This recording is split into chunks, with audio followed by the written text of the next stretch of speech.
On today's show, the Yankees lost to the Rays last night. We'll go through everything and talk about Nestor Cortes' performance, which wasn't up to his usual standards. We'll preview tonight's matchup in the series finale. And we'll just talk about how the Yankees have been doing lately because, oh my God, they've lost 2 out of 3. All next on Locked On Yankees.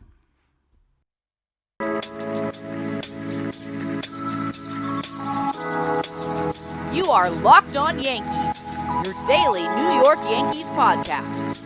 Part of the Locked On Podcast Network, your team every day.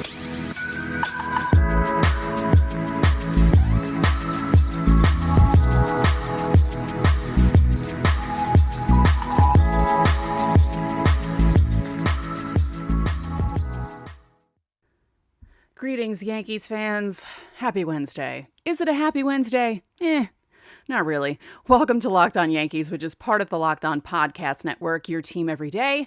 I'm your host, Stacey Gotsoulias. I'd like to thank you for making Locked On Yankees your first listen every day. We're free and available on all platforms, including Apple, Odyssey, Spotify, and Stitcher. You can watch and subscribe to us on YouTube. Also hit the like button and the bell so you're notified as soon as our videos go live. And feel free to comment. I've been trying to answer your comments as best as I can. And when you get into your car, you can tell your smart device to play podcast Locked On Yankees. Today's episode is brought to you by Sports Card Investor. Download the Sports Card Investor app today and easily browse over 630,000 cards from every sport, with hundreds more added each week. It's available for free in the Google Play and Apple App Stores, or go to sportsinvestor.com/lockedon. Can I admit something to you? We're all friends, right? I think we're all friends here. I didn't watch the end of the game. I went to bed with a tremendous headache and passed out around 9:40. Still have the headache. Not fun having the light shining in my face, but here I am doing the show for you. It's nice to see that the Yankees tried to make a comeback because when I fell asleep, it was 5-2. So that's good to see. You know, at least in these games that they've lost recently, they've made them close.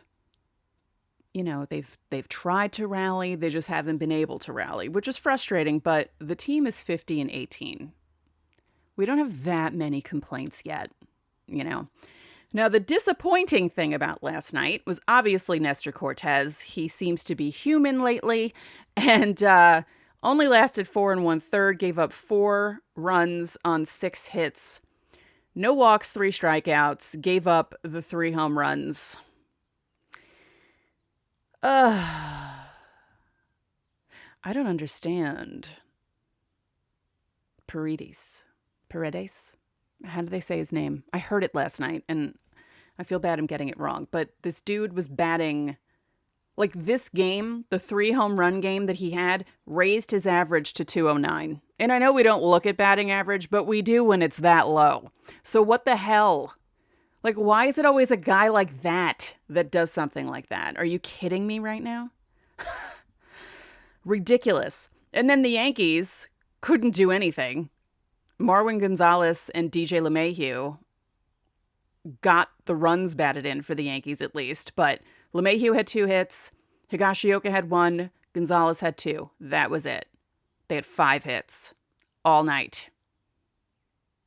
Some of these guys need to wake up. It's kind of, I think Giancarlo Stanton needs a break or something because it's not fun watching him try to bat lately. Yeah, it's not great. And the other thing, I'll probably get in trouble for this, but I can't stand bullpen games. I don't think it's fair. I don't think it's fair that the Rays get to put in 7 pitchers. How do you adjust to 7 different pitchers? Then why doesn't every team do that all the time? It's so stupid. I can't stand it. They do this all the time. And the thing that annoys me the most is that some of these guys who were pitching last night, Armstrong and Thompson, both their ERAs are above 5, and the Yankees couldn't do anything against them. Really? So Cortes, 4 1/3. Schmidt came in, gave up a run in 2/3 of an inning. He gave up the 3rd home run to Paredes. Marinaccio pitched 2 scoreless innings. Lucas Lecky pitched 1. So that's good. And I mean, even Clark Schmidt, I mean, what are you going to do? This Paredes guy, although it was the first pitch he threw to him. Like, what? Come on. Give me a break. And the other annoying thing, the Yankees were 2 for 10 with runners in scoring position. They left 5 on base. So again, at least Marwin Gonzalez made it interesting in the 9th inning, made it look like, ooh, maybe they'll come back. But no, they did not. Cortes only threw 63 pitches in his 4 1/3. Actually, only. That's a lot for 4 1/3. I shouldn't even say that. That's a lot for 4 1/3. It breaks down like this: 33 four-seam fastballs, 16 cutters, 11 sliders, 3 sinkers. This is according to Baseball Savant. He had 9 balls in play on the cutter, 7 on the four-seam fastball, none on his slider, and none on the sinker, but he only threw 3. Now, the interesting thing was his velocity on his fastball averaged higher than his yearly average. His average on the four-seamer is 91.3 miles per hour, and it was averaging 92.3 last night. So maybe it's better if he throws slower than if he throws faster. I think they'll figure out what's going on with him. I think Matt Blake will figure something out and help him out there, because he had been doing well. He's been sputtering lately. But sometimes you have a game like that where some dude who doesn't normally hits 2 home runs off you. And I believe Harold Ramirez, that's his name, yes, he also hit a home run off Cortes. He was 2 for 4. Yes, Harold Ramirez. I was right. I know their names. Sometimes it's hard. It is difficult knowing all these people's names from the other teams, especially because, I don't know, I feel like it's easier to know well-known players better. We have a lot of information going into our heads, and doing this show every day, you have to remember all this stuff, and it's hard. It's difficult to remember a lot of this stuff. So the Yankees lose. Now, the series finale is tonight. We'll talk about the matchup. I know I spoke about it on yesterday's show, but we will discuss it again. And, the Yankees could still win the series. They could win tonight and salvage this and win 2 out of 3. And as I spoke about on Monday, if you win 2 out of 3, it's usually better to win either the first and last game and sandwich the loss in the middle, or start off with a loss and finish with 2 wins. So at least, as I hit my microphone, so at least it's positive when the series ends, unlike the weekend when they played Toronto and looked really good for the first 2 games and then had the blow up on Sunday, and that kind of leaves a bad taste in your mouth, So they have a chance to salvage this series. Hopefully they will. And so we will talk about the matchup for tonight, which is Jordan Montgomery and Shane Baz. But first, welcome to the world of sports cards reimagined. The Sports Card Investor app is the hobby's most powerful resource. Quickly check the value of your favorite cards, find great deals, and profit from the hobby you love. Available completely free in the Google Play and Apple App Stores, the Sports Card Investor app is a must-have for baseball fans. You can easily browse over 630,000 cards from every sport, with hundreds more added each week, plus Marvel cards. You can check the latest values of your favorite cards with 7-day or 30-day charts. You can also find the best prices and buy directly through the app with our eBay Deals feature. With the free Sports Card Investor app, you can pull out all those old cards of your favorite childhood players and see how much they're worth today.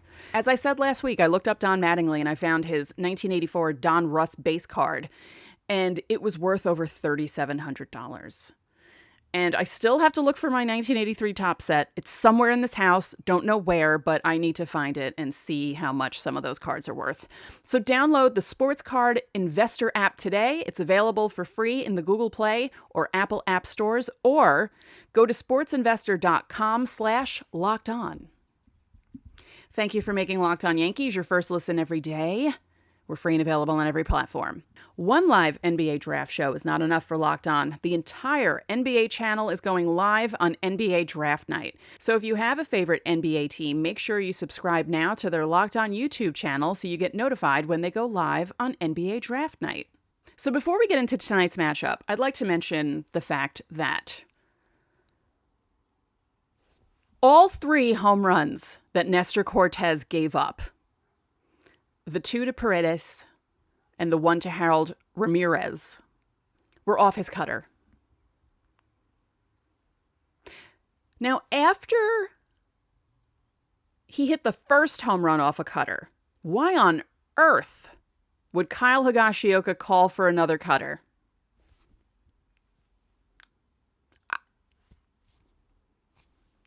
I don't understand that. Someone explain that to me. The home run that Paredes hit off of Clark Schmidt was off a 95.2 mile per hour four-seam fastball that got a little too much of the plate. Ramirez's home run against Cortes wasn't even on the plate. It was inside. So good for him for being able to hit that as a home run. But the other 2 pitches were not great. And again, why would you call for the cutter if he already hit it off the cutter? I don't understand that. Seems, I don't know, maybe it's the Virgo brain that I have. It seems logical to not call for the cutter in that situation. But, I mean, I'm not a baseball player. I'm not a catcher. So I don't know. So tonight, 7:10 start again. Yes, again. Jordan Montgomery against Shane Baz. Oh, the lineup is out. At least Tampa's lineup is out. Okay.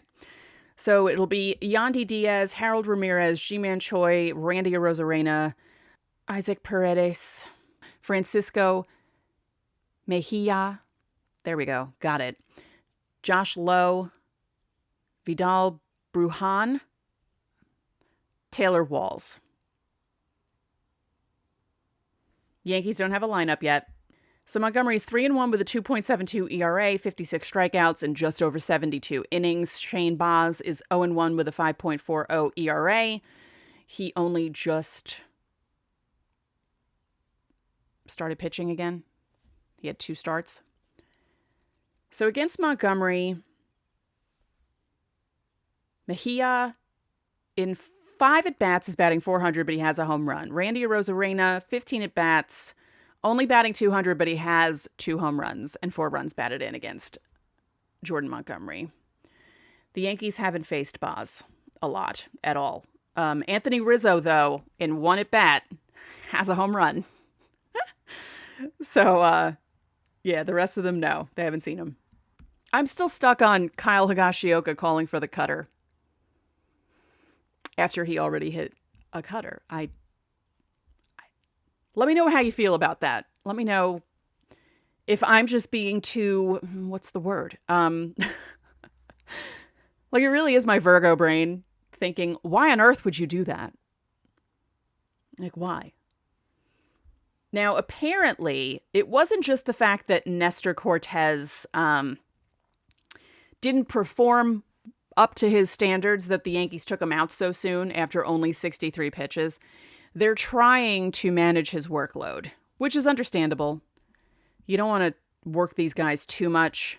Cortes said, right now I'm concentrating on giving quality outings, quality innings. It doesn't matter if it's 100 or 200 pitches. I think they're asking for quality innings out of me. So I prepare every day as I do usually for every start moving forward. I'm going to prepare the same whether I have a short leash or a long leash. Last season, he had 93 innings in 22 games, 14 starts. And then he also pitched 15 innings in the minors, 7 1/3 innings in spring training, which works out to a total of 115 1/3. So I guess the Yankees want to be careful this season because he's already thrown 74 innings, and it's not even July. Boone said that he acknowledged that the Yankees are conscious about keeping Cortes's tank fueled. Brian Hoke wrote that lovely sentence right there. Boone said, maybe that comes into play a little bit today where he's struggling to find it a little bit. I'm not just going to push him through to navigate a heavy outing like that. I think Nestor's in a good place where we're certainly mindful of it, but at the same time, he's going out and doing what he does. He's going to routinely get us through those middle innings. Cortes said, Aaron Boone is the boss of that. I feel good body-wise. I feel great. My arm feels good. Mentally, I'm strong. I don't see why I can't go 150, 160, 170 innings. Oh, I had mentioned Ramirez's home run. Apparently, it's the softest hit home run in the StatCast era. So, good God. Yeah. Oh, I forgot to mention the Paredes and Ramirez home runs were back-to-back off Cortes, in case you missed it last night. So, yeah, that wasn't fun. You kind of were like, oh no, this doesn't have a good feeling. This game does not have a good feel. Uh-oh. Cortes said, I gave up a lot of hard contact, so I guess that was their game plan tonight. I didn't execute to where I wanted to execute. That was the biggest reason why you saw what happened today. If I executed better, it would have been a different story. Now, I know I joked about the Yankees losing 2 out of 3 and kind of freaking out about it, but it's their third loss in the last 20 games, okay? So, again, let's not panic. This just might be a little bit of a blip. And they're still in a very good position in the division. And, it would be nice, again, if they could win tonight, win the series, and head back home on a positive note. I mean, I know Nestor's not going to come out and say, yeah, I sucked, and I suck. He's not going to do that. Because he didn't, it was just one of those days. It happens. Oh, yes, I forgot to mention this in the open, and I wanted to talk about it because it's a big deal. We're going to talk about it in segment 3. Judge and the Yankees are set to meet for their arbitration meeting. It was supposed to be tomorrow. It is pushed back to Friday. So, we will talk about that in a moment. But first, as the sun comes out and small businesses are back in business, LinkedIn Jobs makes it easier to grow your team. LinkedIn Jobs helps you find the people you want to interview faster and for free. Create a free job post in minutes on LinkedIn Jobs to reach your network and beyond to the world's largest professional network of over 810 million people. Then add your job in the purple #hiring frame to your LinkedIn profile to spread the word that you're hiring so your network can help you find the right people to hire. Simple tools like screening questions make it easy to focus on candidates with just the right skills and experience so you can quickly prioritize who you'd like to interview and hire. It's why small businesses rate LinkedIn Jobs #1 in delivering quality hires versus leading competitors. And I know some people wonder if you can get a job on LinkedIn. Well, I'm here to tell you that I actually got a couple of writing gigs through LinkedIn. When I wrote for the Jeter magazine 8 years ago, that was through LinkedIn. So it does work. You can get jobs on LinkedIn, and you can find people for your jobs on LinkedIn. LinkedIn Jobs helps you find the candidates you want to talk to faster. Did you know every week nearly 40 million job seekers visit LinkedIn? Post your job for free at linkedin.com/lockedonmlb. That's linkedin.com/lockedonmlb to post your job for free. Terms and conditions apply. Whether you're ready to pop the question or you're celebrating a milestone moment, find jewelry as unique as her with the modern convenience of online shopping at BlueNile.com. Blue Nile has simple online tools that let you choose the diamond shape, size, and clarity, as well as setting style. Blue Nile's bench jewelers will then handcraft her perfect engagement ring. Each ring is one of a kind. Blue Nile is the original online jeweler. Since 1999, they've helped millions of couples create their perfect engagement ring. So whether you're customizing an engagement ring or designing diamond stud earrings, online jeweler Blue Nile will allow you to create a bigger, more brilliant piece than you can imagine at a price that you won't find at a traditional jeweler. Not perfect? No problem. There's a 100% satisfaction guarantee, so you can shop stress-free with guaranteed free shipping and returns. Need your purchase fast? In most cases, Blue Nile can deliver overnight. Each order is insured and arrives in discreet packaging that won't give away what's inside. So make your moments sparkle with jewelry from Blue Nile, and Locked On Yankees listeners get $50 off purchases of $500 or more. This podcast exclusive includes engagement. Use code LOCKEDON. That's code LOCKEDON. So shop stress-free and find your forever peace. Go to BlueNile.com today. Okay, so Yankees, Judge, arbitration. Ugh. Okay, so it's going to be a Zoom meeting. And as I said, it's going to be on Friday. It was supposed to be tomorrow, right? Today's Wednesday. Yes, okay. This week is going slow or fast. I don't know. I thought today was Thursday, but I did that last week too, and I don't know why. So there's a difference of $4 million between what Judge wants and what the Yankees want to give him. The $7 billion Yankees don't want to give Aaron Judge money. Do you know how much that annoys me? It should annoy you too. Judge and his agent Paige Odell filed at $21 million, while the club filed at $17 million. Judge said, I love this team, I love this organization and everything, but this is the business side of it that I don't like at times. I don't think a lot of people like it. I don't think the team likes it. You have to go through, you have to handle it, and you move on. Right now, Judge is leading the league with 25 home runs and 55 runs scored in 65 games. Now, the arbitration's panel decision should not incorporate arguments from the 2022 campaign because this is setting his 2022 salary. Judge slashed 287, 373, 544 with 39 home runs and 98 runs batted in 148 games for the Yankees last season. He was selected as an all-star for the third time, got his second Silver Slugger award, placed fourth in the MVP race behind Ohtani and Vlad Jr., and I can't remember who was third. On opening day, Judge turned down a 7-year, $213.5 million extension that would have set his salary for 2022 at 17. And he's eligible for free agency after this season, and he figures to be in line for a massive deal. Not surprising. He does not believe the contract situation has impacted his play so far this season. He said, I'm not really motivated by that kind of stuff. I'm more motivated by the type of team we've got, the special talent we have here, and the opportunity we have ahead of us. I just try to keep focusing on that, and it makes it pretty easy to block this other stuff with the business side out. Aaron Boone said, whatever happens there, I know what Aaron's focus is, and I know what he wants to accomplish. I don't expect anything to get in the way of that. Can I just say that I'm actually shocked that he didn't call him Judgy? I find it so funny that they call him Judgy. I can't help it. Every time I hear someone say it, who was it? Last week, someone was talking about him in a post-game interview, and he called him Judgy like 3 different times, and I just found that so amusing. So, oh yes. Okay, the Yankees have not, I was going to bring this up anyway, but thank you, Brian Hoke, for writing about it in your article. The Yankees have not participated in an arbitration hearing since 2017 when they were victorious over reliever Dellin Betances, who sought $5 million and received $3 million.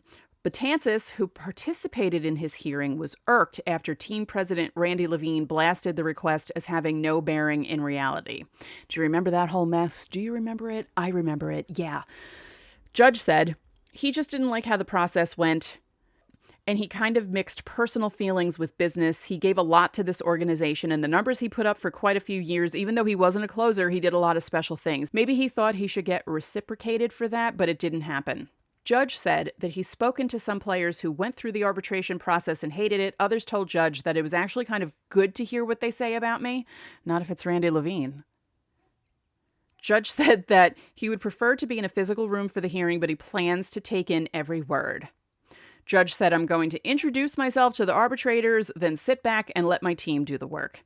I swear to God, if something comes out where Randy Levine says something nasty about Aaron Judge, I'm going to be on this show ranting about it because I have no patience for that, because what they did to Betances was complete and utter BS. Because I can't curse. I want to curse. And I think I was once told that the Yankees PR department is aware of me. And I thought to myself, uh-oh, probably because I've trashed Randy Levine in the past. I actually wrote some stuff about him when I was a baseball writer because I wasn't happy with the way he was acting about certain things. And yeah, when they say they're aware of you, that's not a good thing. Okay, so look for that Friday. I'm sure we'll find out what was said if it gets leaked, like with the Patances stuff. And, you know, hopefully if it doesn't work out for Judge, it doesn't affect him. By all the quotes I just read, it sounds like it's not going to affect him if it turns out badly, but you never know. He could just be saying all this and then, you know, get really pissy. But then again, maybe if he gets pissy, that'll work in his favor and our favor, because then he'll just club the snot out of the ball for the remainder of the season and hit 60 home runs. Wouldn't that be fun? And help the Yankees win a lot more games. So I don't know. Do we want it to be good or do we want it to be bad? It could be where if it works out well, he still does well. But if it turns out to not be good, he could get angry and hit the crap out of the ball. See, I don't know what I want. So leave a comment on YouTube or tweet at us and let me know what you think. Do you want it to be bad so he can get angry and hit the crap out of the ball? Or do you want it to be good so he can just be happy and hit the crap out of the ball? Yeah. So on tomorrow's show, it'll be a recap of tonight's game between Jordan Montgomery and Shane Baz and a preview of the 4-game set with the Astros that begins tomorrow. Because again, the Yankees are not off till the 4th of July. It's a lot. It's a lot. So that's it for this episode of Locked On Yankees, which is part of the Locked On Podcast Network, your team every day.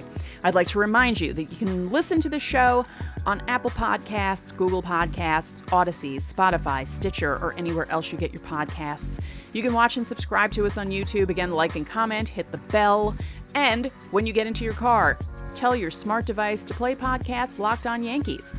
For your second listen, the first picks of the Ultimate NBA Mock Draft have been made. Search now for Ultimate NBA Mock Draft and get over 50 insiders, the Odyssey sports experts, and the draft experts of Locked On NBA Big Board.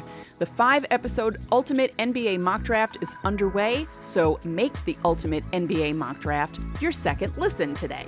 One more thing, if you could be so kind, please rate the podcast and spread the word about this podcast to your fellow Yankee fans. We'd really appreciate it. So enjoy your Wednesday, and we will talk to you all tomorrow.